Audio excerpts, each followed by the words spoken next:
Maging obedient sa Panginoon. Pero paano magiging obedient pa rin despite ng challenges nga po sa buhay?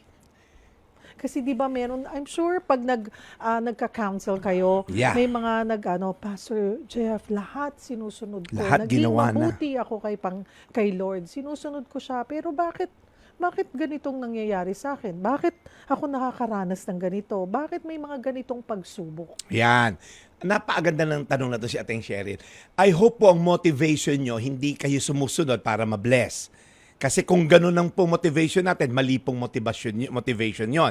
Oh, Lord, susundin kita pero payamanin mo ko. Hindi po siya genie. Siya po ay God. Siya ay Lord. So ang obedience po is a byproduct of a relationship with Him. Kaya una ko pong i-advise sa inyo, how can we overcome po yung disobedience? Number one, mag-cultivate po tayo ng deeper relationship with God. Ibig sabihin, yung pong relasyon natin, pag lumalim, madali ang pagsunod. Walang iniwan yan sa isang bata na mahal nung kanyang tatay at nanay, di ba?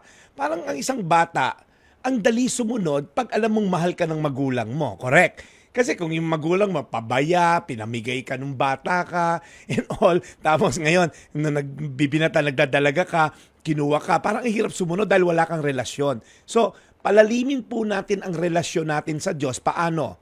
Magbasa ka ng salita ng Diyos. Araw-araw mong basahin yan. Simulan mo sa, bahala ka, Genesis, o sa New Testament ka magsimula.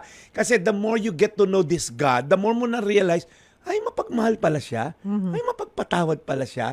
And then, yung pagsunod, hindi ko sinasabing automatic ha, kasi ako, pastor na nga, may mga challenge pa ako sa ibang kautusan niya. But, okay, yung pong pagsunod ay bunga ng malalim na relasyon. Alam mo, Cheryl, meron ako laging kino-quote na maganda, affection drives behavior. What do you mean by that?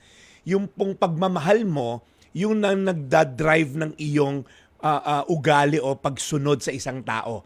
Pagka malalim ang pagmamahal mo, madali ang pagsunod. Pag wala kang pagmamahal, definitely hindi mo susundin. Kaya, huwag mong isipin, susunod ba ako? Hindi. Hindi. Palalimin mo ang pagmamahal mo sa Diyos by getting to know this God more and more. Pag may sakit ka, nagdasal ka, kung gumaling ka o hindi, nakilala mo ang Diyos, okay na yon. Kasi hindi naman si Lord genie na parang, hinimas na kita Lord payamanin mo ko, patamain mo ko sa loto. Hindi siya ganon. God po siya. He is meant to be worship. Hindi siya sinusunod para lang tayo mabless. Pangalawa, renew your mind daily, sabi sa Romans 12:2. Pag binabasa natin salita ng Diyos, we will resist disobedience. And then of course, yung Holy Spirit na nasa atin. Mahalaga yan. Sa Galatians 5:16 na verse, yung pong salita, yung Spirit niya empowers us to obey God. Kaya, napakarami pong pagkakataon at oportunidad na hindi sundin ng Diyos.